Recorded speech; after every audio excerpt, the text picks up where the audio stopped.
The reason I'm making this video is I'm stunned. I'm stunned that mainstream news organizations like CNN are repeating the same talking points as guys like Andrew Tate, Hamza, and other red pill content creators.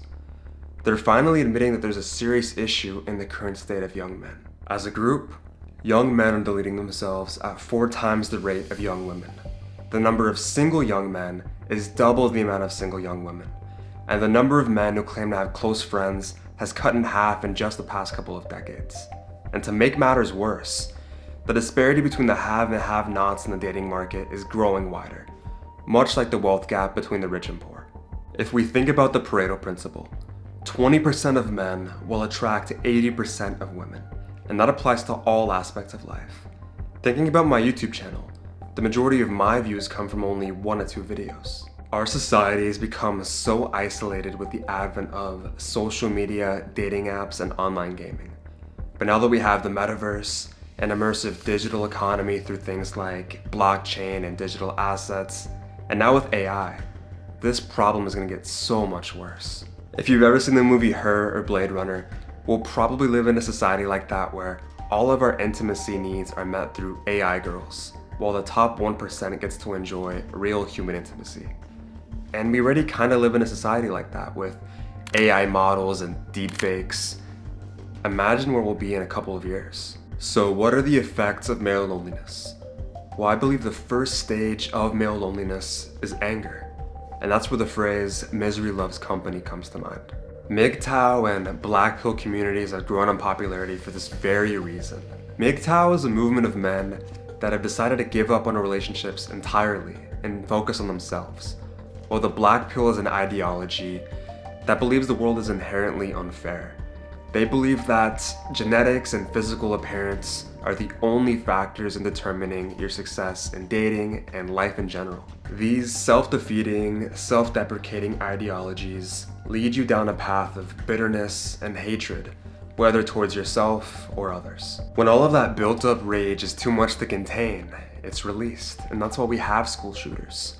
It's not a coincidence there's been an increase in shootings when there's also been an increase in the number of single young males and virgins. After all, Elliot Rodgers started his shooting spree around the invention of Tinder. Is it possible that the killer was acting out of some kind of hatred of women? Before the break, we talked about the subculture known as incels. If you watch self-improvement videos, this is all old news to you. So for the sake of not repeating information, I want to talk about why this is happening. Well, it's a combination of factors. And one factor alone isn't enough to put us in the mess that we're in. And I'd say reason number 1 is dating apps. We're living in a time where close to half of all relationships are being formed online, while every other method of meeting people is dropping drastically.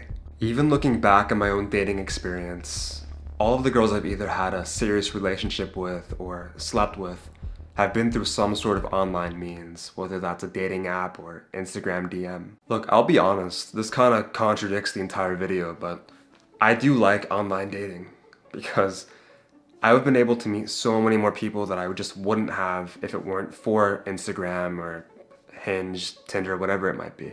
You limit yourself if you're just confined to meeting somebody in the classroom or somewhere in a study hall, like at a bar.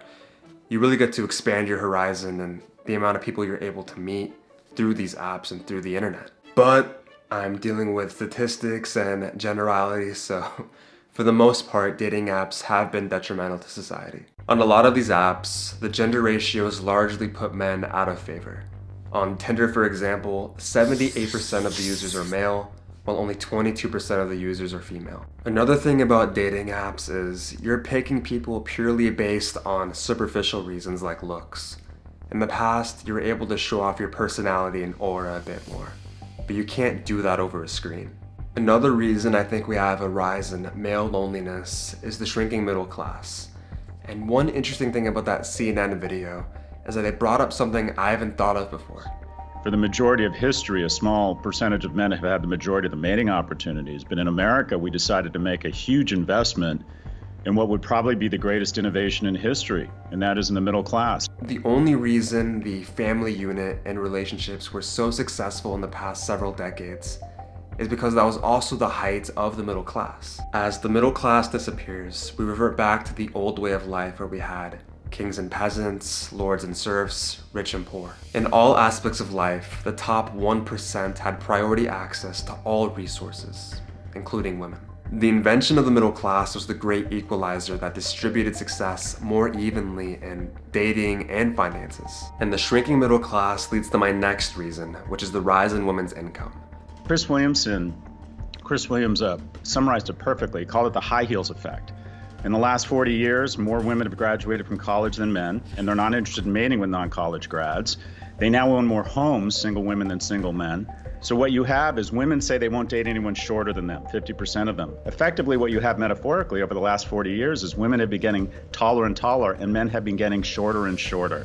Nowadays, a couple needs more than one income to support a family, something that didn't exist before. And since most women consider finances to be a big factor in dating, more so than men, they'll pick partners based on their ability to provide financially. And now that women are going to colleges at higher rates than men, and I believe will even surpass men when it comes to wages within the next decade, there's less men that earn a similar amount or more to go around. In the past, any man with a job would have been enough since most women didn't work at the time. Thinking back to my own personal life, my grandpa on my mom's side was able to provide for a family of 4 and buy a home in California off of just one salary. That would be impossible today. But enough with the negativity.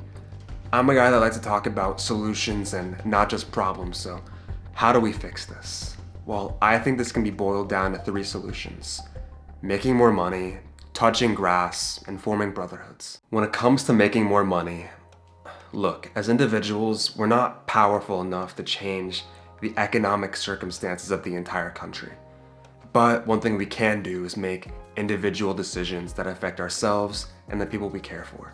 And that's why we gotta start grinding overtime. I can see into the future, and the future I see is pretty grim, with all of these bank collapses, inflation through the roof. It doesn't look great. So I would recommend stacking as much money as possible, buying up assets before it's too late. What I mean by touching grass is literally just get outside of your room and go somewhere else. This is something I struggle with sometimes, especially when I'm grinding, like right now making this YouTube video, or when I'm about to edit it. I'll stay in my room for long periods of time working on it, but I would recommend literally just going to a coffee shop or going to a university site. You don't even have to be a student there, just change your environment and your surrounding, so at least you're seeing new people, new faces, something new, different. The more you confine yourself to your room, the more it feels and looks like a prison. And what I mean by forming brotherhoods is, since I'm talking to a male audience for this video at least, you need to have at least 1 or 2 close guy friends to talk about any issue with. Personally, I don't believe in therapy. I think it's BS. I think, especially if you're paying for it, you're better off just finding somebody you're close to and talking to them about your feelings and getting advice from them. A lot of these professionals don't know as much as you think they do. 2 things about therapists. 1, a lot of therapists that I know personally are insane and they do not practice what they preach. 2, they charge hourly rates, so there is an incentive to keep you in that therapy session, to keep talking about your problems and not actually fix it or resolve it. It's like that saying, there's more money in the treatment than in the cure. Honestly, if you're struggling with mental health and you're considering hiring a therapist for hundreds of dollars an hour, don't even think twice about that. Honestly, just join my Discord and talk to me privately for free. I'll answer any of your questions about mental health or whatever questions you may have in general. And with that being said, I'd like to end on that high note.